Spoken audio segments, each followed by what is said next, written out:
Hello guys welcome to my channel. आज चाहिँ हामी मेन फाइललाई index.html किन राख्नुपर्छ र फ्रीमा कसरी होस्ट गर्ने भन्ने बारे हेर्न गइरहेको छौँ। ल सुरु गरौँ है त। सुरु गर्नुभन्दा अगाडि चाहिँ तपाईँलाई सर्टेन कुराहरू डाउनलोड गर्नुपर्ने हुन्छ। गुगलमा जानुहोस्, गिट डाउनलोड भनेर सर्च गर्नुहोस्। ल यो फर्स्ट लिङ्कमा क्लिक गर्नुहोस्, डाउनलोड फर विन्डोज। तपाईँको म्याक ओएस छ भने म्याकमा, लिनक्स छ भने लिनक्स गर्नुहोस्। मेरो विन्डोज हो, विन्डोजमा क्लिक गरेँ मैले। त्यसपछि यो 64 बिट फर विन्डोज सेटअप या 32 बिट फर विन्डोज सेटअप तपाईँको कुन हो, 32 बिट ओएस हो कि 64 बिट ओएस हो, त्यो चुज गरेर डाउनलोड गर्नुहोस्। डाउनलोड गरेपछि इन्स्टल गर्नुहोस्। त्यसलाई इन्स्टल गरेपछि तपाईँको यसरी यहाँ गिट GUI र गिट ब्यास हियर भनेर यसरी अप्सन आउँछ तपाईँको। यो डाउनलोड गरेपछि github.com जानुहोस्, github.com मा साइन अप गर्नुहोस्। त्यसपछि parcel.com जानुहोस्, PERCEL parcel.com, त्यसमा नि साइन अप गर्नुहोस्। त्यो साइन अप गरिसकेपछि तपाईँको प्रोजेक्ट डिरेक्टरीमा जानुहोस् र मैले index.html लाई अहिले वेबसाइट लेआउट भनेर सेभ गरेँ र मैले गिट बनाएको थिएँ, मैले त्यो डिलिट गरेँ।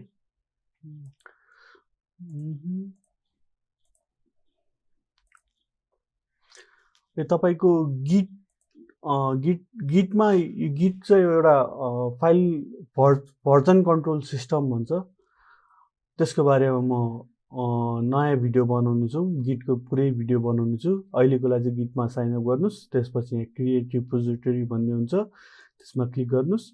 एउटा नाम दिनुहोस्, वेबसाइट फ्लेक्सबक्स लेआउट भनेर चाहिँ मैले फ्लेक्सबक्स लेआउट। डिस्क्रिप्सनहरू अप्सनल छ, मैले पब्लिकमा गरेर क्रिएट रिपोजिटरीमा क्लिक गरेँ। त्यसपछि मलाई यहाँ कमान्डहरू दिएको छ, मैले चाहिँ यो कमान्डहरू हाल्नुपर्ने हुन्छ। गिट इनिट भनेको चाहिँ गिट इनिसियलाइज हो। मैले त्यो फोल्डरमा गएर राइट क्लिक गरेर ओपन विथ कोड गरेँ र मैले यहाँ टर्मिनल खोल्दैछ, एकछिन है, खोल्यो। यो टर्मिनल आएन भने यहाँ टर्मिनलमा जानुहोस् र यहाँ न्यू टर्मिनल भन्ने छ, त्यसमा क्लिक गर्ने यस्तो टर्मिनल आउनेछ। यो टर्मिनलमा मैले गिट इनिट गरेँ, यसले चाहिँ गिट इनिसियलाइज गर्छ। त्यसपछि के भनेको छ, गिट एड रिडमी भनेको छ। मैले चाहिँ गिट एड रिडमी नगरिकन गिट एड डट गरेँ। Git space add space dot गऱ्यो भने चाहिँ के हुन्छ भने चाहिँ यो सबै फाइल चाहिँ तपाईँको गिटमा गएर गिटमा जानलाई एड हुन्छ। त्यसपछि गिट कमिट भन्ने छ, गिट कमिट ड्यास एम भनेको कमिट गर विथ मेसेज भनेको, ड्यास एम भनेको मैले मेसेजमा चाहिँ वेबसाइट लेआउट लेखेँ। त्यसपछि के छ, गिट ब्रान्च मेन भन्छ, गिटमा गएर एउटा मेन भन्ने ब्रान्च बनाऊ भनेर भनेको हो। मैले कुन के बनाएको भनेर पनि देखाउँछु। मैले git branch dash M main गरेँ। त्यसपछि के भनेको छ, गिट रिमोट एड ओरिजिन, अनि यो लिङ्क दिएको छ। यो भनेको चाहिँ यो लिङ्कमा गएर चाहिँ हाल है भनेको हो। त्यसपछि गिट पुस गर्यो भने चाहिँ हाम्रो यो फाइल गिटमा आएर बस्नेछ। मैले git push minus U origin main गरेँ र मेरो गिटमा फाइल गइसकेको छ। तपाईँहरूकोमा चाहिँ एउटा लगइन स्क्रिन पनि आउँछ, त्यसमा लगइन गरेर गिट लगइन गरिदिनुहोस्। त्यसपछि मैले यसलाई रिफ्रेस गरेँ, हेर्न सक्नुहुन्छ गिटको फाइल आइसकेको छ। यो हाम्रो फोल्डरको फाइल गिटमा आइसकेको छ। र यो भनेको चाहिँ ब्रान्चेस भनेर भनेको थिएँ नि अघि, git branch minus M main भनेर बनाएको थिएँ नि, यो चाहिँ मेन ब्रान्च यसरी बनेर आउँछ। गिटको म पुरै ट्युटोरियल म छुट्टै बनाउँछु, अहिलेको लागि चाहिँ यति बुझिराख्नुहोस्। मैले parcel.com मा गएँ, मैले साइन अप गरिसकेँ। साइन अप गरिसकेपछि मैले यहाँ क्रिएट न्यू प्रोजेक्ट भन्ने छ, मैले यसमा क्लिक गरेँ। मैले कन्टिन्यू विथ गिटअप गरेँ र गिटअपमा भएको सबै फाइलहरू यसरी आउनेछ। मैले इम्पोर्ट गरेँ र प्रोजेक्ट नेम के गर्ने, मैले फ्लेक्सबक्स लेआउटै राखेँ र मैले यसलाई डिप्लोय गरेँ। हाम्रो हुँदैछ, ल हाम्रो भइसकेको छ।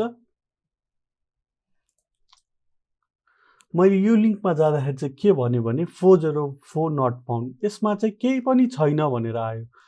हाम्रो के छ file name website layout dot HTML, मैले यसलाई कपी गरेँ र मैले यसलाई स्ल्यास गरेर मैले सेभ गरेँ भने के हुन्छ भने यसरी खोल्ने छ।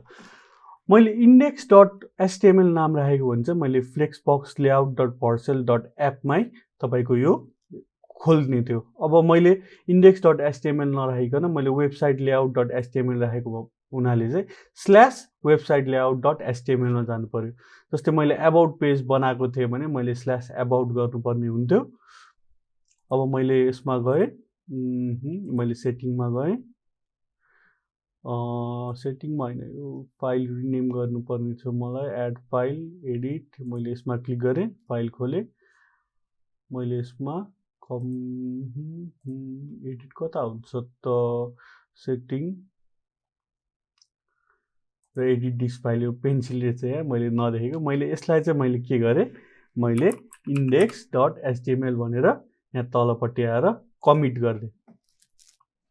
कमिट गऱ्यो भने चेन्ज हुन्छ। मेरो फाइल नेम के भयो इन्डेक्स डट एचटिएमएलमा सेभ भइसकेको छ र मैले यसलाई यो वेबसाइट लेआउट डट एचटिएमएल हटाएर मैले यसलाई रिफ्रेस गरेँ भने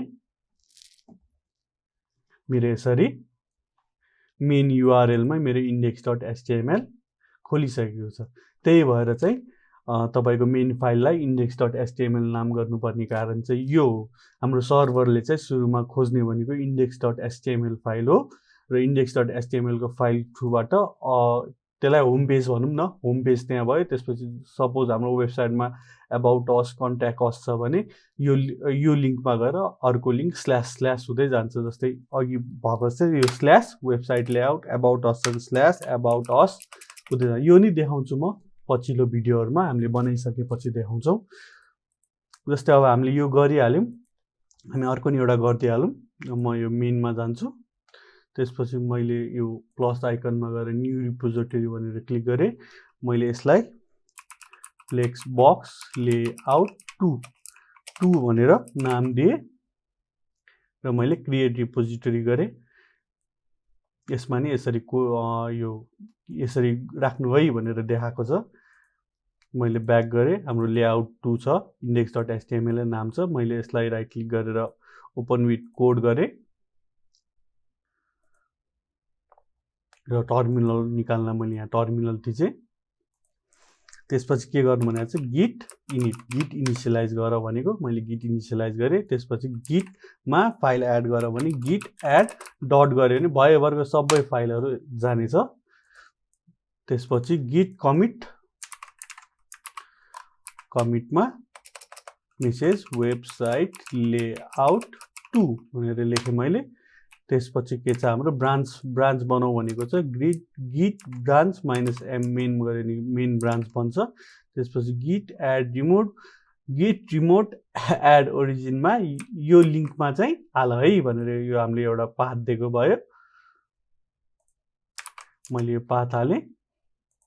त्यसपछि के छ git push minus U origin, git push minus U origin गरेँ।